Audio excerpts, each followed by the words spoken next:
Update Paolo Avellino and Kem Chu. Couples goal talaga silang dalawa. Yung palaging magkasama sa jogging at kung minsan naman magkasama sa gym. Ito talaga yung health wealth nila. Motto nila ito, yung talagang routine nila sa kanilang buhay. Health is wealth. So itong ice bath ni Paulo, I think bago ito sa kanyang gym with a coach kasama. And then syempre naman dahil hindi nagpapatalo ang Kimi, ayan, meron din siyang ice bath din. Kay Kimi din 'yan. Pero itong photos na ito, clip vid na ito is matagal na.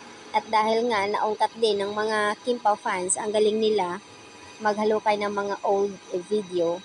So ayan, ibig sabihin lang talaga, isa lang yung goal nila dito is health and wealth.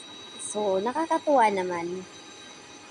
Couple nga talaga sila kasi pareho-pareho yung mga routine nila workout.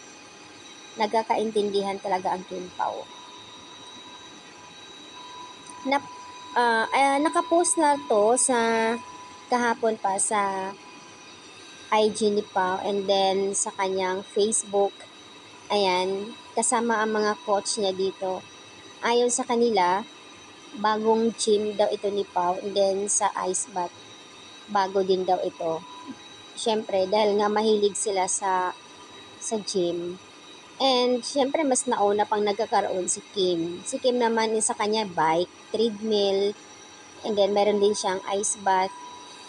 So, ayan. Ayon sa comment, same lang talaga sila ng gusto nila sa buhay. Nagkakaintindihan ang Kim Pao. Ang sarap sa pakiramdam na yung mains nyo na pareho yung routine nila sa buhay. Habang wala pang, hindi pa nagsimula ang project, yung taping nila, para sa movie. So, ito muna yung ginagawa nila.